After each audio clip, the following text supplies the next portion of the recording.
Good morning, students. You have learned in the previous chapter how summary measure can be obtained from a mass of data. Now you will learn how to obtain summary measures of change in a group of related variables. Now look at the board. What is index number? An index number is a statistical device for measuring change in the magnitude of a group of related variables. It represents the general trend of divergence ratio from which is it calculated. It is a measure of the average change in a group of related variables over two different situations. The comparison may be between like categories such as a person, school, hospital, etc. An index number also measures changes in the value of the variable such as a price of a special list of commodities, volume of predictions in different sectors in industries, prediction of various agriculture crops, cost of living. You know, the definition of index number is an index number is a statistical measure designed to show changes in variables or groups of related variables with respect to times, geographical location or other characteristics. Students index number के बारे में मैं आपको बताना चाहूँगी। Index number एक statistical data होता है। सबसे पहले इसे अंडरलाइन कर लीजिए। एक संख्या के रूप में या न्यूमेरिकल्स के रूप में स्टैटिकल मेजरमेंट होता है। शो चेंजेस इन वेरिएबल्स, कौन कौन सी किसी भी वस्तु या सेवा को जो चेंज हो रहा है पुराने टाइम से अभी के टाइम में जो हम मेजर करते हैं वेरिएबल्स में, और ग्रुप ऑफ रिलेटेड वेरिएबल उनसे रिलेटेड वस्तुओं में जो चेंजेस हो रहा है विथ रेस्पेक्ट टू टाइम के आधार पर, किसी जगह के आधार पर, उसे हम इंडेक्स नंबर कहते हैं। जैसे हमारे लोग पुराने लोग कहते थे कि पहले जो गोल्ड का प्राइस था 5000 रुपीज 10 ग्राम के थे, परंतु आज हम जो देख रहे हैं now latest time in at that time हम कंपेयर कर सकते हैं 2020 में जो गोल्ड का प्राइस है वो कितना बढ़ गया है। सो हम कंपेयर कर सकते हैं कि जो प्रॉपर्टी की प्राइस देख लीजिए, आप किसी स्कूल के डेटा को देख लीजिए, एडमिशन्स को देख लीजिए, रिजल्ट को देख लीजिए, सब में कंपैरिजन होता है किसी न किसी चीज में। सो इंडेक्स नंबर हमें ये बताता है कि जो संख्या के रूप में या जो चेंजेस होते हैं वेरिएबल्स में और उन्हीं से रिलेटेड उनके दूसरे वेरिएबल्स में, जो कि किस आधार पर हो सकता है, किसी टाइम पीरियड पे हो सकता है या किसी ज्योग्राफिकल लोकेशन के आधार पर कह सकते हैं। So index number specialize average में निकाले जाते हैं इंडेक्स नंबर। मैंने पहले भी आपको भी डेफिनेशन बोली थी कि प्राइस इंडेक्स नंबर हमेशा एवरेज में निकाले जाएंगे। अब इंडेक्स नंबर के क्या क्या कैरेक्टरिस्टिक्स हैं, क्या क्या विशेषताएं हैं। First, it is expressed in percentage. ये परसेंटेज में निकाला जाता है, एवरेज हमेशा परसेंटेज में निकाला जाता है, ये आपको पता है, ठीक है। इंडेक्स नंबर आर रिलेटेड और comparative measurement of group of items.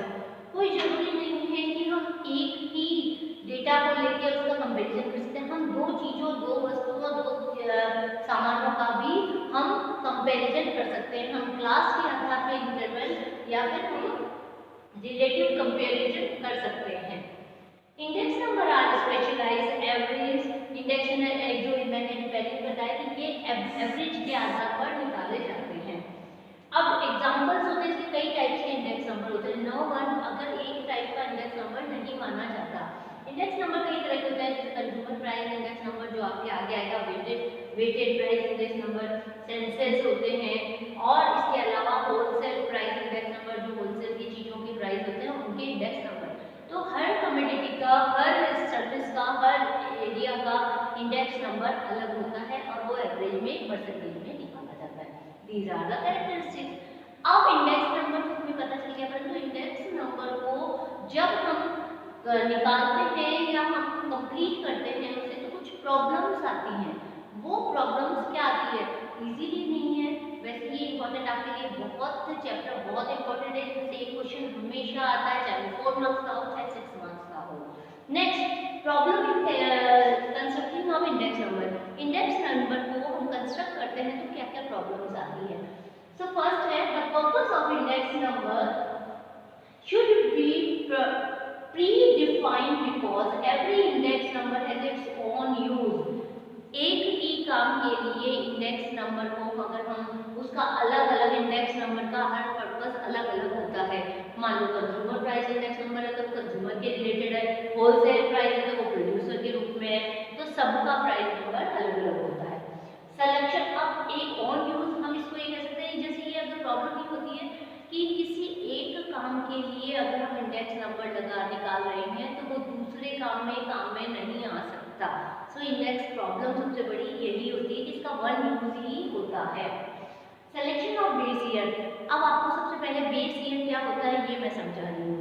Base year students वो होता है जब मान लो मेरे को मालूम करना है 2010 का डेटा जो हमारे पास उस समय दाल के प्राइस में हुआ, उस समय जो दाल थी वो थी 30 रुपए किलो पर केजी, ठीक है। और आज जो हमारे पास जो दाल का प्राइस है वो हमारे पास आ जाता है 100 रुपीज पर केजी, ठीक है। अब इसके अंदर जो डिफरेंस आया ये हम इसको कंपैरिजन भी कर सकते हैं, परंतु जो 2000 बेस है उसके आधार पर हम कंपेयर करते हैं तो हम इसको P0 मानते हैं, इसे कहते हैं हम base year. Student base year यही कहलाता है जिसको हम मानकर कंपेयर करते हैं पुराने टाइम से अभी के टाइम में, और इसको हम मानते हैं P1। सो ये आ गया बेस ईयर। अब आपको इसका मीनिंग समझ आ गया। Base period should neither be too short not too long. Base year ना ज्यादा लंबा होना चाहिए ना ज्यादा छोटा। जैसे मान लो यहाँ पर हम बेस ईयर लेते हैं 2010, अब ना ज्यादा लंबा कि यहाँ पर हमने 2010 के बाद 2020 ले लिया, यहाँ पर ये नहीं कि 1970 ले लिया, ये यहाँ पर गलत हो जाएगा। तो ज्यादा लंबा पीरियड भी नहीं होना चाहिए और ज्यादा शॉर्ट भी नहीं होना चाहिए। Base period should be not near और नॉट लॉन्ग, मतलब कि सेम थिंग कि ज्यादा पास मान लो 2020 हम अभी 24 में हम रह रहे हैं, हमने इसका निकालना है डेटा और हमने जो बेस ईयर लिया है 2024 ले लिया, सो ये गलत हो जाता है। ये मतलब कि यहाँ पर इन दोनों का मतलब है न ज्यादा लॉन्ग न ज्यादा short.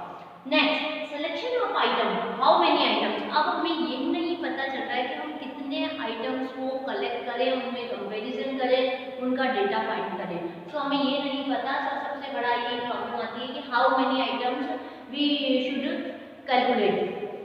Selection of sources of data, सबसे पहला हमें प्रॉब्लम यहाँ आती है कि हम सोर्सेज ऑफ डेटा कहाँ से लें, हमें ये नहीं पता कहाँ से लें। कोई सेंसस से निकाला जाता है, कहीं से दूर से जगह बहुत सारे डेटास के सोर्सेज होते हैं, परंतु उनके लिए पर्टिकुलर कोई एक डेटा नहीं बताया गया है। Next choices of average. अब एवरेज तो निकालना है हमें, परंतु हम कौन से सोर्सेज से निकालेंगे।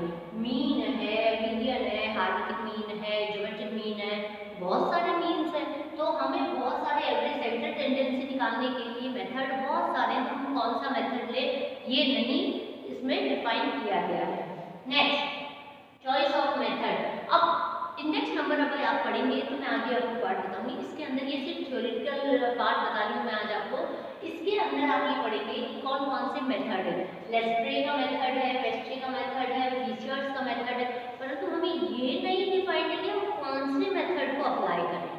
सो यहाँ पर ये सारी प्रॉब्लम्स आती है कैलकुलेशन ऑफ इंडेक्स नंबर में। इतना हो गया। इसके बाद लास्ट में हमारे पास आता है limitations of index number. Index number तो हम बना रहे हैं, परंतु क्या क्या लिमिटेशंस है। जो फर्स्ट है index number are generally based on samples. पूरा डेटा नहीं डिफाइन किया जाता, सिर्फ ये सैंपल के आधार पर ही इंडेक्स नंबर निकाले जाते हैं। तो सबसे बड़ी लिमिटेशंस ये हो गई हमारे लिए। Index numbers are only appropriate in instructions, जो कि हमें सिर्फ क्या देता है, इंस्ट्रक्शंस देता है, पूरी चीजों के बारे में नहीं बताता। Index number ignore quality of production. अब ये क्वालिटी हमें क्वांटिटी का पता है, क्वालिटी का पता नहीं है, कौन सी चीज कितनी अच्छी है ये नहीं पता, सिर्फ हमें उसका नंबर में डेटा पता है, क्वालिटी का पता नहीं है। Next, index number ignore quality की बता चुकी हूँ। Index number considered for one purpose, अभी बताया गया था आपको कि इसका जो इंडेक्स नंबर होता है वो ओनली वन पर्पस के लिए यूज आता है, चाहे कंज्यूमर का हो चाहे प्रोडक्शन का प्रोड्यूसर का हो। सो कंटिन्यू, ये थ्योरेटिकल पार्ट आप लोग अच्छी तरह से पढ़ ले, ये भी आपके बुक में भी है और ये first year second year third year सब में आता है। 11th क्लास में ये शॉर्ट बुक में है, लॉन्ग बुक में first year second year third year में आता है। So continue it, thank you.